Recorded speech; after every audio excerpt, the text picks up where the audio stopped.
Lily traced the faded album cover with her finger. The iconic image of Elvis Presley in his prime gazing back at her.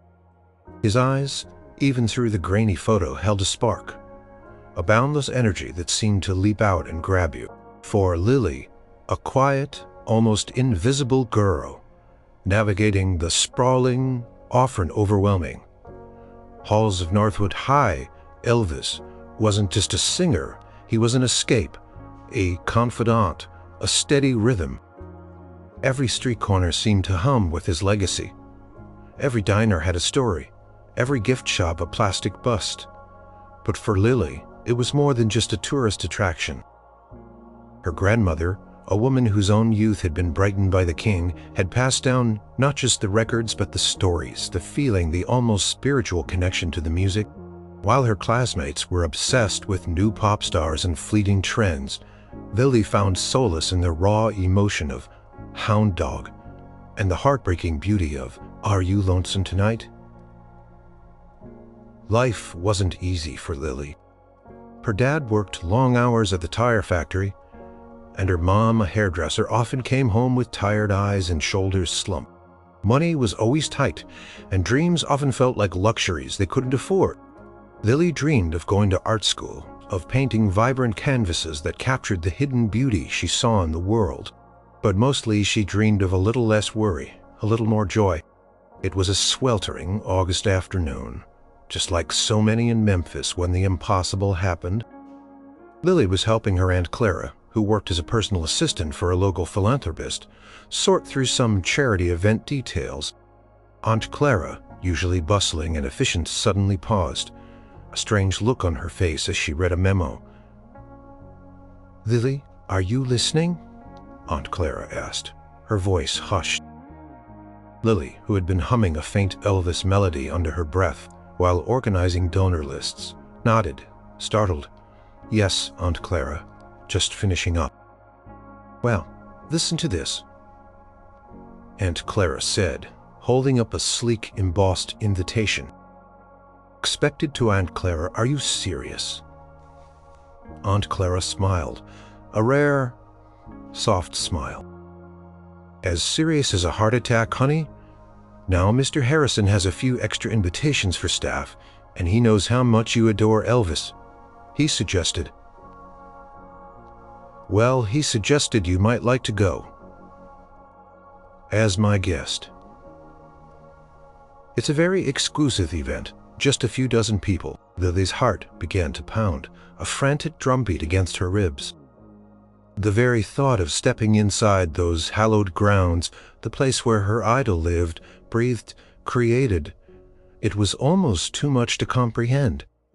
"Me go to Graceland and see Elvis." Her voice was barely a whisper. "Yes, you," Aunt Clara confirmed, handing her the invitation. Paper felt heavy, important in Lily's trembling fingers. "It's next Tuesday. Wear something nice, but not too formal. It's daytime, and Lily, remember, he's a person, not just a legend. He might be tired or quiet, just be respectful." Her admiration for Elvis was profound, rooted deep in her soul, but the thought of standing in the same room as him, breathing the same air, it was overwhelming. Her mind raced. What would she say? What would she wear? Would she even be able to speak? She imagined stumbling over her words, turning bright red, making a complete fool of herself. The glamour of the idea clashed with her own quiet nature. Over the next few days, the invitation became her most prized possession. She kept it tucked under her pillow at night, pulling it out in the quiet hours to stare at the elegant script, imagining She went through her meager wardrobe, trying on outfits, discarding them, agonizing over every detail. Her mom, seeing her daughter so animated, so hopeful, even offered to help her sew a simple, pretty dress from some leftover fabric. It was a soft, pale blue, a color Lily thought might be calming. She reread old fan magazines, studied photographs, not just of the famous musician, but of Elvis, the man, the father, the son. She knew he wasn't the young, vibrant rock and roller he once was. She'd seen the more recent photos, the ones that showed the toll fame had taken the tiredness in his eyes. But even then, there was an undeniable presence, a kindness that shone through her nervousness, grew with each passing hour. She practiced what she might say. "Mr. Presley, your music means so much to me. Too stiff. Elvis, you're the best. Too childish." She decided to say nothing at all, just smile and absorb the moment. Maybe she could just offer a silent thank you. The night before, sleep was impossible. Lily lay awake staring at the ceiling, her imagination running wild. She envisioned the grand gates, the long driveway, the iconic mansion. She pictured Elvis maybe sitting in his living room, perhaps playing the piano. Her heart fluttered like a trapped bird. She was about to step into a piece of living history, to meet the man whose voice had soundtracked so much of her life. It was a dream she hadn't even dared to dream, now suddenly impossibly real. The air was thick with anticipation, and Lily knew with a certainty that settled deep in her bones that tomorrow would be a day she would never ever forget. The morning of the event dawned bright and relentlessly hot, even for Memphis in August. Lily was up before the sun, her blue dress laid out carefully on her bed. Her stomach churned with a mixture of excitement and pure, unadulterated terror. Aunt Clara picked her up precisely at 10 a.m., her usual cheerful efficiency laced with a hint of shared reverence for the day ahead. As they drove down Elvis Presley Boulevard, the familiar sights of souvenir shops and tour buses started to appear. Then in the distance, Lily saw it. The white brick wall, the famous iron music gates. Graceland. Even from a distance, the property exuded an aura, a quiet majesty that seemed to hum with history. Parking was surprisingly easy, a perk of the exclusive nature of the event. A security guard, a burly man with a kind face, checked their names off a list.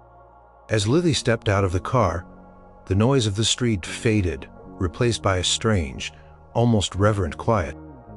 Other guests, dressed smartly but casually, moved towards the gates, their hushed conversations adding to the solemn atmosphere. Lily clutched her small handbag, feeling utterly out of place, yet completely captivated. Walking through those gates felt like stepping into another dimension. The long, tree-lined driveway stretched ahead, leading to the grand mansion. It was smaller than she'd imagined from pictures, but no less imposing. The white columns gleamed in the sun, and the vibrant green of the lawn was meticulously kept. Everything seemed to shimmer with an almost otherworldly glow. Inside the house was a revelation. It wasn't a stuffy museum, but lived in a home frozen in time. The famous music room, with its peacock-stained glass, was even more beautiful in person. The jungle room, with its unique, earthy decor, was exactly as wild and quirky as she'd imagined. Lily moved through the rooms in a daze, her eyes wide, trying to absorb every detail. She saw the grand staircase, the velvet drapes, the countless awards and plaques that lined the walls. Each item told a story, a silent testament to an extraordinary life. The gathering was indeed small, just a few dozen people, mostly older, important-looking individuals, mingled quietly, sipping iced tea and exchanging polite conversation. Lily felt like a ghost drifting from room to room, too shy to join any of the groups. She heard whispers about the new hospital wing, about charity, but her ears were straining for something else, a voice, a presence. Suddenly a hush fell over the living room. Lily, who had been admiring a large painting, turned her head slowly, her heart leaping into her throat. And there he was, Elvis Presley. He stood in the archway, framed by the light from the windows. He wasn't the lean, energetic performer for her old records. He was heavier, his movements a little slower, his face showing the weariness of years spent under an intense spotlight. But even so, the charisma was undeniable. He still had that presence, that spark in his deep-set eyes that commanded attention without demanding it. He wore a simple dark suit, and his hair, though a little longer and less perfectly coiffed than in his heyday, was still unmistakably his. A low murmur rippled through the room. People offered polite greetings. A few came forward to shake his hand, their voices soft, respectful. Elvis smiled a weary but genuine smile and nodded. He seemed to carry the weight of the world on his shoulders, yet there was a tenderness there too, a gentle warmth that belied his superstar status. Lily felt rooted to the spot, unable to move. This was it, the king in his home. She had dreamed of this moment countless times, rehearsed it in her mind. But the reality was so much more profound, so much more human. He wasn't a poster or a legend on a screen. He was a man standing just a few feet away. Her initial wave of excitement was tempered by a strange sense of empathy. He looked tired, not unhappy, but just tired. The sheer scale of his fame, the constant demands, the endless expectations, it must be exhausting. Lily found herself feeling a pang of something akin to sadness, realizing the cost of such a magnificent life. He moved slowly, greeting a few more people. His voice, a low rumble she couldn't quite make out from her distance. He looked around the room, his gaze sweeping over the faces, a faint flicker of recognition in his eyes for some, a polite acknowledgement for others. And then, for a fleeting moment, his eyes met hers. Lily gasped, though no sound escaped her lips. His eyes, those famous eyes, paused on her for just a beat longer than anyone else. She quickly looked down, flushing crimson, convinced she'd been staring too much, too rudely. When she dared to look up again, he was already moving on, his attention drawn by someone else. The moment was gone, but the impression remained. He hadn't seen her as a fan, perhaps, but just a young girl. Part of her was disappointed that she hadn't had a more dramatic encounter, but another part of her, the deeper, more perceptive part, understood this wasn't about the grand gesture. This was about being here in his world, for a brief, precious time. She felt a connection already not of adoration, but of quiet understanding. And the day she knew was only just beginning. The formal introductions and small talk continued, but Lily found herself drifting away from the main gathering. The polite chatter felt distant, like background noise. Her mind was still replaying that brief, almost imperceptible glance from Elvis. She wasn't sure what it meant, if anything, but it had settled a peculiar calm over her. She wandered into a quieter section of the house, a sunlit parlor, filled with comfortable-looking chairs and shelves lined with books. It felt less grand than the other rooms, more intimate, like a place where someone might actually relax. A window overlooked a patch of green lawn and a few blooming azaleas. Quiet hum of the air conditioning was a welcome relief from the outside heat. Lily sank into a plush armchair by the window, feeling a wave of exhaustion herself, not physical but emotional. Being in Graceland, seeing Elvis, was an experience that drained as much as it exhilarated. She watched a butterfly flutter among the azaleas, its delicate wings a splash of color against the green. Suddenly a soft sigh broke the silence. Lily's head snapped up. Elvis. He stood in the doorway, leaning against the frame, his shoulders slumped ever so slightly. He looked even more tired up, close the lines around his eyes, more pronounced, but also a gentleness in his gaze that was disarming. He hadn't noticed her at first, his eyes sweeping over the quiet room as if searching for refuge. Then his eyes landed on her. Lily froze again, her heart doing a frantic tap dance. He didn't seem surprised to see her, just noticed a faint, almost apologetic smile touched his lips. "Mind if I join you in the quiet corner, ma'am?" His voice was a low drawl, deeper than she expected, and laced with that unmistakable southern charm. It wasn't the powerful stage voice, but a softer, more conversational. Lily could only nod, her throat suddenly dry. "No, sir, not at all." The words came out as a squeak. She felt her face flush. He moved slowly, settling into an armchair opposite her, not directly facing her, but slightly angled, as if respecting her space. He let out another soft sigh, then closed his eyes for a brief moment. Leaning his head back against the cushion, he looked profoundly at peace, simply existing. In the quiet, Lily dared to steal a glance at him even with his eyes closed. The presence was immense. She noticed the slight tremor in his hand as he rested it on his knee. He seemed to shrink a little without the adoring eyes of the crowd on him, becoming just a man, seeking a moment of respite. After a few moments, he opened his eyes. They were a startling blue, even a little hazy, but still incredibly expressive. He looked at her. Directly this time, a gentle curiosity in his gaze. "Long day," he said, his voice soft. It wasn't a complaint, just an observation. "Sometimes, you just need to step away from the noise, you know." Lily nodded, completely understanding. "Yes, sir, I do." She actually did. She often sought out quiet spots at school, away from the clamor of the hallways. Just to think, to draw, to breathe. He chuckled softly. A low rumbling sound. "You're not here for the charity stuff, are you? Too young for all that politeness." Lily felt a blush creep up her neck again, but she found a tiny bit of courage. "No, sir. My Aunt Clara works for Mr. Harrison. She knew I was a big fan. She got me an invitation." He looked at her, really looked at her this time, and a warmer smile spread across his face. "A fan, huh? Well, that's mighty sweet of her, and of you for coming all this way." "It's not far, sir," Lily managed to say, finding her voice gaining a little strength. "I live in Memphis, too. A local girl." "Good," he said, and his smile widened just a fraction. "Memphis is home. No matter where I go, I always come back to Memphis. There's a peace here for me, even with all the fuss." He gestured vaguely towards the other part of the house where the hum of voices continued. Lily wanted to say so much. She wanted to tell him how his music had been a comfort during lonely nights, how his voice had made her feel understood when no one else did. But the words caught in her throat.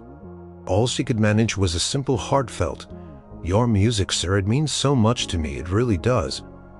Elvis looked at her again, his blue eyes softening. He seemed to see past her shy demeanor, past her stammering words, right into the sincerity of her heart. He saw the pure, unadulterated admiration, untainted by the demands of fame or the complexities of the adult world. It was a rare, genuine connection, and in that quiet room, amidst the historical grandeur of Graceland, a shared moment began to unfold between the legendary king and a very ordinary, very grateful young girl. The silence that followed wasn't awkward. It was comfortable, almost understanding. Elvis leaned forward slightly, his elbows resting on his knees. The gentle light from the window illuminated the faint stubble on his jaw, the slight puffiness under his eyes. But what truly stood out was the sincerity in his gaze. He wasn't just hearing her words. He was listening. "Means a lot to hear that, darling," he said, his voice quiet, almost a murmur. "After all these years, sometimes you wonder if it still connects, if it still touches folks the way it used to." He wasn't fishing for compliments. It was a genuine question. A flicker of vulnerability. Lily swallowed, her courage growing a tiny bit more. "It always will, sir. Your songs, they have a way of getting right into your heart. My grandma used to say your voice could make you feel everything. Joy, sadness, love, even a little mischief." A slow smile spread across Elvis's face, a genuine, unburdened smile that made him look younger, softer. "Your grandma sounds like a wise woman. She got it right. That's what I always hope for. Not just to sing notes, but to sing feelings." Paused, looking out the window for a moment, his gaze distant.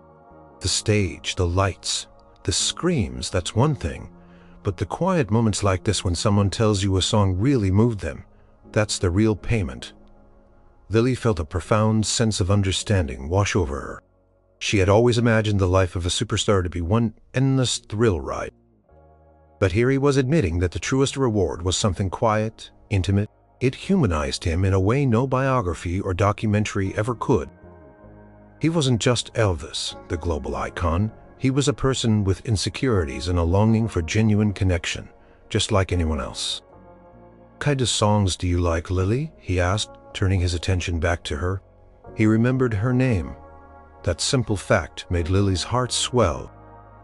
"Oh, all of them," she confessed, a shy smile finally breaking through. "But Can't Help Falling in Love is my favorite. It's just so beautiful, and Suspicious Minds, that one always gets me dancing, even if I'm just in my room." He chuckled again, a deep, warm sound. Ah, suspicious minds. That one's a workout on stage. But yeah, it's got a rhythm, doesn't it? A story. He nodded, as if approving her taste. And can't help falling in love, that's a special one. A lot of heart in that one. Just then a man in a dark suit built like a brick wall but with surprisingly gentle eyes appeared in the doorway. He was Hank, one of Elvis's longtime bodyguards and trusted aides. Hank gave Lily a brief, appraising look. Then his gaze softened as he saw the comfortable interaction between her and Elvis. "Mr. Presley, folks are wondering if you'll join them for a moment," Hank said, his voice low and respectful. "Mr. Harrison's about to make an announcement." Elvis sighed, a long, weary exhalation. "All right, Hank, give me just a minute, just getting a little peace and quiet over here." He looked at Lily, a mischievous twinkle in his eye. "Can't a man escape the spotlight for 5 minutes without the world falling apart?" Hank chuckled, a surprisingly light sound from such a large man. "The world keeps turning, boss, but they do miss you out there." He gave Lily a small, knowing smile, as if he appreciated her ability to provide Elvis with a moment of calm. He then stepped back, remaining just out of sight, a silent guardian. Elvis turned back to Lily, the quiet moment, feeling precious and fleeting. "Hank's a good man," he said, as if explaining his presence. Lily's heart ached for him. The golden cage of fame. He had everything, yet he longed for the simplest freedom. It made her realize the immense sacrifice he had made for his art, for his fans. She wanted to tell him that his music did give him that freedom, that it allowed him to be free in a way that transcended the physical. The words were too big, too complex for her to articulate. Instead, she just looked at him, her eyes conveying her understanding, her empathy. And in that silent exchange, a bond formed deeper than words, a recognition of shared humanity between a global icon and a shy Memphis teenager. He wasn't just a legend in that moment. He was a tired, gentle soul, finding a sliver of peace in a quiet corner of his own famous home, sharing it with a girl who simply saw him, truly saw him, for who he was. The comfortable silence settled between them again, punctuated only by the distant murmur of voices from the other room. Elvis seemed to be soaking in the quiet. His eyes closed once more, a faint, almost imperceptible hum escaping his lips. Lily recognized the tune. A gospel hymn, soft and melodic. One she remembered her grandmother singing in church. He opened his eyes, a serene expression on his face. "You ever sing, Lily?" he asked, his voice still soft. "Oh no, sir, not really. Just in the shower, maybe, or along to your records, very quietly." She felt embarrassed. Her voice wasn't anything special. He smiled. "Doesn't have to be special, darling. Just has to be from the heart. That's where the best music comes from. Doesn't matter if it's in front of 10,000 people or just your own 4 walls." He paused, then continued.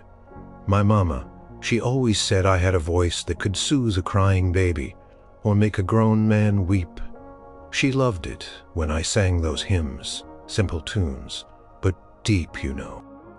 He started to hum the gospel tune again, a little louder this time, his voice a rich baritone even in its softness. It was a beautiful, pure sound, unlike anything Lily had ever heard. It wasn't the powerful theatrical voice of his hit records, but something more raw, more intimate, brimming with soul. Lily found herself humming along almost without thinking, the melody flowing naturally from her. Her voice was thin compared to his, but it blended, creating a quiet harmony in the sunlit room. It was a surreal moment, singing with Elvis Presley, not on a stage but in his own home, sharing a simple, heartfelt melody. He stopped humming, his eyes twinkling. "See, you got a voice in there. Don't be afraid to let it out sometimes. Music's a gift, whether you're making it or just enjoying it." "I listen to your songs all the time," Lily confessed, feeling brave. "When I'm drawing, or just when I need to feel better, they always help." "Drawing, huh?"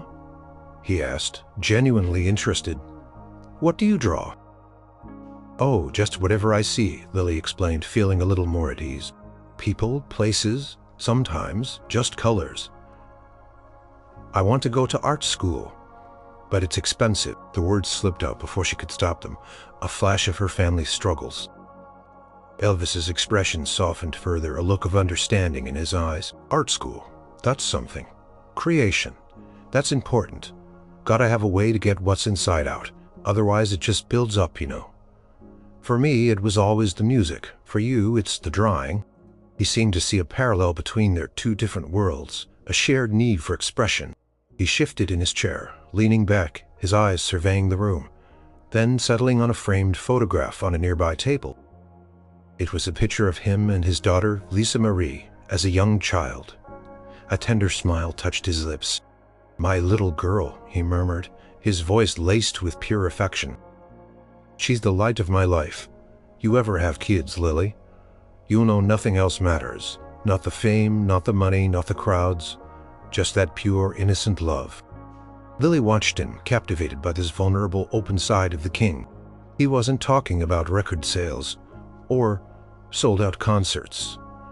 He was talking about the simple, profound joys of life, family, music, self-expression, and the quiet moments of peace. It was a side of Elvis she never knew existed, a warmth that radiated from him like the sun. A good book in a comfortable chair. He paused, his eyes a little wistful. Or just a friendly face in a quiet corner, away from all the noise. His words resonated deeply with Lily. She, too, found beauty in the small, often overlooked moments. It was a shared philosophy, a surprising connection between a global icon and a shy teenager. In that moment, the legend of Elvis Presley faded, replaced by the profound humanity of a man who, despite all the glitter and adoration, yearned for the simple true things in life. And in sharing those simple truths, he was giving Lily a gift far more valuable than any autograph or photo. The light in the parlor began to shift, the afternoon sun casting longer shadows across the polished floor. Elvis seemed to sink deeper into his armchair, his earlier weariness returning, but now mingled with a quiet contentment. He spoke slowly, thoughtfully, as if each word was weighed and considered. "It's a strange life being me," he mused, his gaze drifting towards the window again, looking out at the world he could no longer truly be a part of, not without the circus following. You get everything you ever thought you wanted, and then some people love you, they cheer for you, they buy your records by the millions. And you're grateful truly for every single one of them. Paused, a flicker of something akin to sadness in his eyes. But it's a heavy crown. Lily, a very heavy crown. Sometimes you just want to take it off, even for an hour, and just be plain old me. Just Elva, who likes a good tune. Just a fella who likes a good tune. She understood what he meant. She saw the pressure he carried, the burden of being a legend, of being expected to be perfect all the time. It made her respect him even more. It wasn't weakness he was showing, but a profound honesty. "The hardest part," he continued, his voice a little lower, "is feeling like you're always on, always performing, even when you're just trying to eat dinner or go for a drive. Privacy, that's the biggest luxury in my world, more than any jewel or fancy car." He let out a soft, almost inaudible sigh. "You wouldn't believe the things people say, the stories they make up. It can get to you. Makes you wonder who you really are anymore, when everyone else has their own idea of you." Turned his head to look at her, a gentle searching gaze. "You seem like a good kid, Lily. Got a good head on your shoulders. Hold on to who you are. Don't let the world tell you what you're supposed to be. That's the most important thing." Lily nodded, taking his words to heart. It was profound advice, coming from someone who had navigated the most intense kind of public scrutiny imaginable. She thought of her own struggles, with fitting in at school, the pressure to conform, to be someone she wasn't. His words felt like a powerful validation of her quiet artistic self. "My mom always told me, Elvis, always remember where you came from and who you are at your core. Best advice I ever got. Sometimes I forget, in all the whirlwind, but then I come back here, to Memphis, to Graceland, and I remember," he gestured around the room with a sweeping hand, "this house, these walls, they've seen it all, the good times, the bad times, the joy, the loneliness. It's a comfort in its own way." Closed his eyes again, his head tilted slightly as if listening to something only he could hear. Maybe it was the echoes of laughter or music, or simply the memories woven into the fabric of his home. Lily watched him, a quiet admiration filling her. He wasn't just a performer, he was a philosopher, a wearied king, a man grappling with the enormity of his own life. The silence that stretched between them wasn't empty. It was full, rich with unspoken understanding. Lily felt a strange privilege, a rare glimpse into the heart of a legend. She realized that the sweetness wasn't just in his charm or his music. It was in his vulnerability, his honesty, his profound humanity. It was in his ability to connect, even when surrounded by the walls of fame, with a simple, genuine soul like hers. She knew this moment, this quiet conversation, would be etched into her memory forever. A precious gift from the king himself. Just as the quiet seemed to settle into a comfortable, timeless space, the gentle spell was momentarily broken. A soft chime from a grandfather clock in the hallway sounded, marking the half-hour. Simultaneously, Hank the bodyguard reappeared in the doorway, his presence a silent reminder of the outside world of duties and responsibilities. "Mr. Presley," Hank began, his voice still respectful, "Mr. Harrison just wanted to remind you about the brief remarks he hopes you'll make before lunch." Nothing long, just a few words about the children's hospital.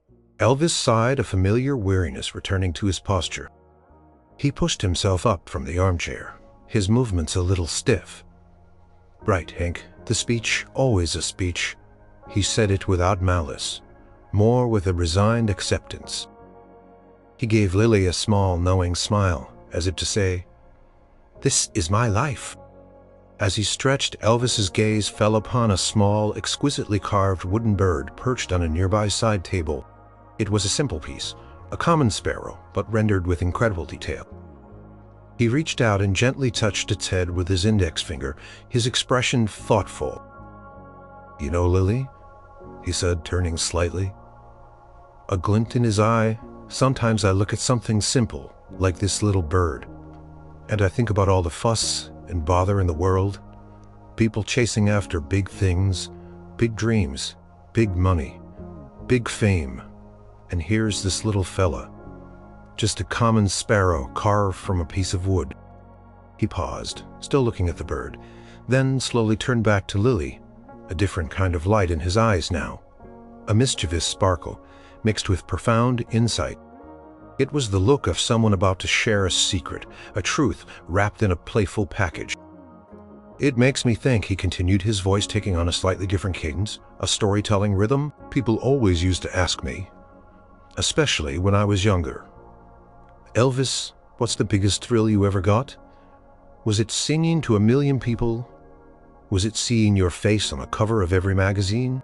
Took a small step closer to Lily, his eyes holding hers, drawing her into his world, into the very thought process unfolding in his mind. Hank, standing silently in the doorway, watched his boss with a patient, knowing expression, clearly having seen this thoughtful, almost philosophical side of Elvis many times. "And I'd give 'em some answer, you know, something grand, something they expected. Yeah, the roar of the crowd, that's it. Or, being number one, that's the greatest feeling." Elvis chuckled softly, a self-deprecating sound. "And I meant it too, in a way. Those things were thrilling. They were a dream come true." Paused again, building the suspense, his eyes still fixed on Lily, whose attention was rapt. She felt a tingle of anticipation. He was leading up to something important. This was a moment building to a revelation. His gaze shifted from her for a moment, sweeping over the quiet, sun-drenched room, then back to her. A faint smile played on his lips, a gentle, knowing curve. Took a breath, and Lily knew, instinctively, that whatever he was about to say, it wouldn't be a typical punchline. It would be something deeper, something sweet, something uniquely Elvis. The air crackled with a silent expectation, and Lily braced herself ready to receive whatever profound, simple truth the king was about to bestow upon her. Elvis took a final breath, his eyes twinkling with an almost childlike honesty. He leaned in just slightly, as if sharing a whispered confidence. "But you know, Lily," he began, his voice dropping to a warm, intimate tone, "I've seen all the biggest crowds, heard all the loudest cheers. I've been on top of the world, bathed in spotlights brighter than the sun, and I used to think that was the pinnacle, the absolute best sound in the whole wide world." He paused for dramatic effect. A natural showman, even in this quiet, personal moment, Lily was leaning forward. Her breath held every fiber of her being focused on his next words. Hank, the bodyguard, subtly shifted his weight, his eyes also now fixed on Elvis, a soft smile playing on his lips, as if he too knew something special was coming. "But I was wrong, Lily," Elvis continued, a soft, knowing smile spreading across his face, lighting up his tired eyes. "I figured it out eventually. The sweetest sound.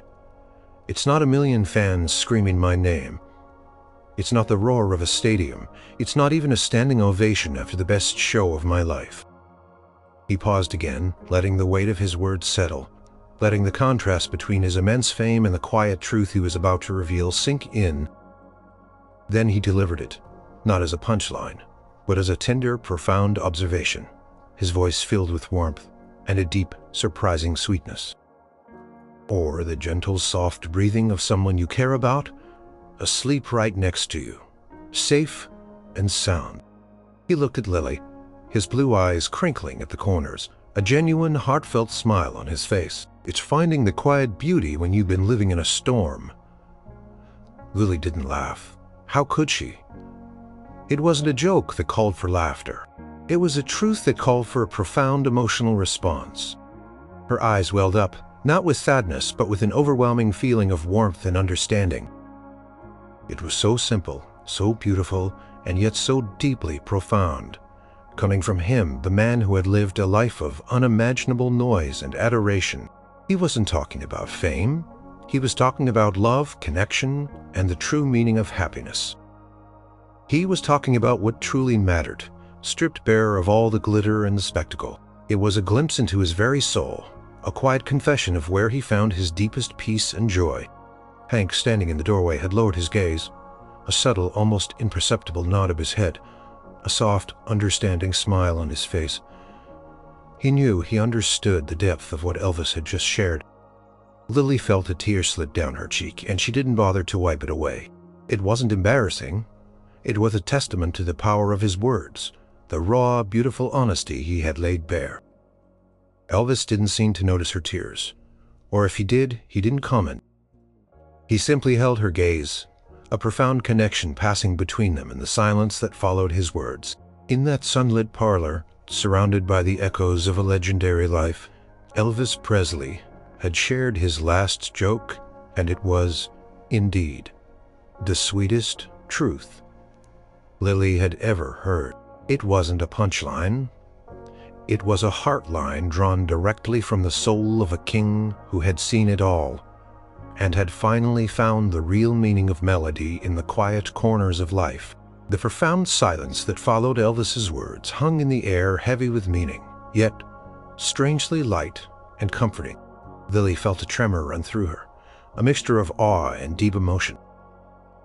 She couldn't speak, her throat thick with unshed tears and an overwhelming sense of gratitude. Elvis simply held her gaze, his expression gentle, serene, almost as if a weight had been lifted from his shoulders by sharing that simple truth. He seemed at peace, having articulated something so deeply personal, so utterly true. After a long moment, a soft, knowing smile touched his lips. "Well," he said, his voice a little lighter now, "I guess that's my little secret, Lily. Don't tell anyone I prefer a purring cat to a packed arena, or they might think I've gone soft." There was a playful twinkle in his eye, but beneath it the sincerity of his revelation remained. Lily managed a shaky smile, finally finding her voice, though it was still a whisper. "Your secret is safe with me, Mr. Presley. It's beautiful. Just Elvis darlings," he corrected gently. "No need for formalities. We just shared a secret, didn't we?" He then extended his hand, not for a handshake, but for a gesture of camaraderie. Lily hesitantly reached out and gently clasped his hand. His skin was warm, a little rough, but his grip was surprisingly soft.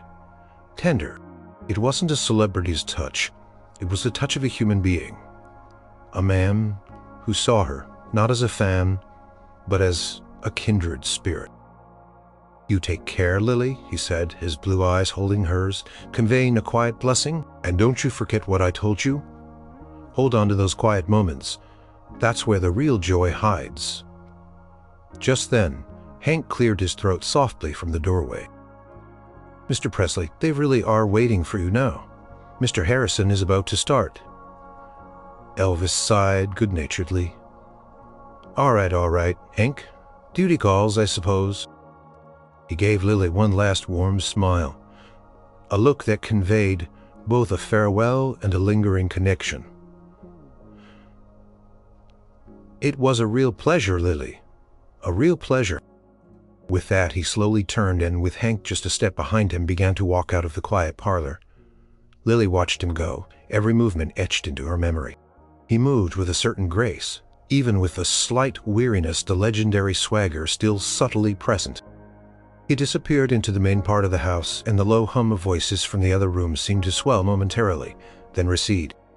Lily stood there, rooted to the spot, her hands still tingling from his touch. The sun still streamed through the window, the little wooden bird still perched on the table, but everything felt profoundly different. The room, which had been just a quiet corner, now felt sacred, infused with the echo of his voice, the warmth of his presence, the profound sweetness of his words. She slowly sank back into the armchair, her mind reeling. She had come to Graceland hoping for a glimpse, maybe an autograph. She had walked away with something infinitely more valuable. A personal, intimate encounter with the king, who had opened his heart and shared a piece of his soul. He had given her a precious, timeless gift, a simple truth that transcended his fame and touched the very core of what it meant to be human. The encounter had only lasted a short time, perhaps 15 or 20 minutes in total, but it felt like a lifetime. She had met Elvis Presley, not the icon, but the man. And the man was kind, thoughtful, weary, but still full of profound wisdom, and a gentle, surprising sweetness. She knew with absolute certainty that this day, this moment would forever be a turning point in her life, a memory to cherish and to guide her. She had seen beyond the legend, and what she found was even more captivating. Lily stepped out of Graceland later that afternoon, the dazzling August sun, feeling almost blinding after the subdued light inside. The tour buses still idled along the boulevard. The souvenir shops still buzzed with tourists. But to Lily, the world seemed profoundly altered. The noise and hustle felt distant, almost unreal, as if she had just emerged from a dream. Aunt Clara met her by the car, her expression a mix of curiosity and concern. "How was it, honey? Did you see him?" Lily could only nod, a profound, unreadable expression on her face. "Yes, Aunt Clara, I did." She couldn't articulate the depth of her experience. Not yet. It was too precious, too personal to put into words, especially to someone who hadn't been there. She merely clung to the memory, keeping it safe in the quiet chambers of her heart. The days that followed were a blur. Lily returned to her quiet routine, but she was different. The weight of Elvis's words, his sweet joke, settled deep within her, a constant, comforting presence. She found herself seeking out the quiet moments, more often listening for the soft sounds he had described, noticing the small beauties she might have overlooked before. A bird's song outside her window, the gentle purr of her neighbors. Each one resonated with his truth, and then just a few days later, the news broke. August 16, 1977. Elvis Presley was gone in 77. Elvis Presley, a mournful pilgrimage Sabbath. Memphis became a mournful pilgrimage fight. The air was thick with shock tears and a profound sense of loss. Lily heard the news on the radio, saw it flash across the television screen, and a wave of raw, gut-wrenching sadness washed over her. He was gone. The king was truly gone. But amidst the overwhelming grief, a strange sense of peace settled within her. She had seen him. She had spoken to him. And he had given her a final gift. A timeless piece of wisdom just days before he departed. His last joke wasn't a joke at all. It was a testament to his soul, a final, beautiful message from a man who, despite his immense fame, understood the quiet, true joys of life. The memory of his voice, his gentle eyes, his weariness, and that profound, sweet revelation became her anchor in the storm of collective mourning. While others grieved the loss of the icon, Lily also grieved the loss of the man she had met in the quiet parlor, the man who yearned for simplicity and found beauty in the smallest sounds. Years passed. Lily did go to art school, scholarships and hard work making her dreams a reality. She became an artist, her canvases often reflecting the quiet beauty she had learned to truly see. She painted landscapes that hummed with unspoken stories, portraits that captured the soul beneath the surface, and abstract pieces that evoked the profound stillness of moments whenever life became overwhelming. When the noise of the world threatened to drown her, Lily would close her eyes and return to that sunlit parlor at Graceland. She would hear his voice, soft and resonant, saying, "The sweetest sound in the world is the purr of a cat on your lap, or the quiet giggle of a child, or just hearing someone you love hum along to your song." The real music, the truly sweet stuff, was always in the quiet. That day at Graceland wasn't just a fan's dream come true. It was a profound lesson in living.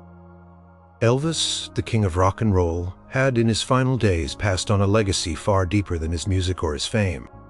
He had given a shy teenager a timeless truth: that the richest parts of life are often found not in the grand spectacle, but in the intimate whispers, the gentle hums, and the quiet, sweet moments that truly fill the heart. And Lily, through her art and her life, carried that beautiful, heartwarming message forward, a living echo of the King's final, most poignant grace.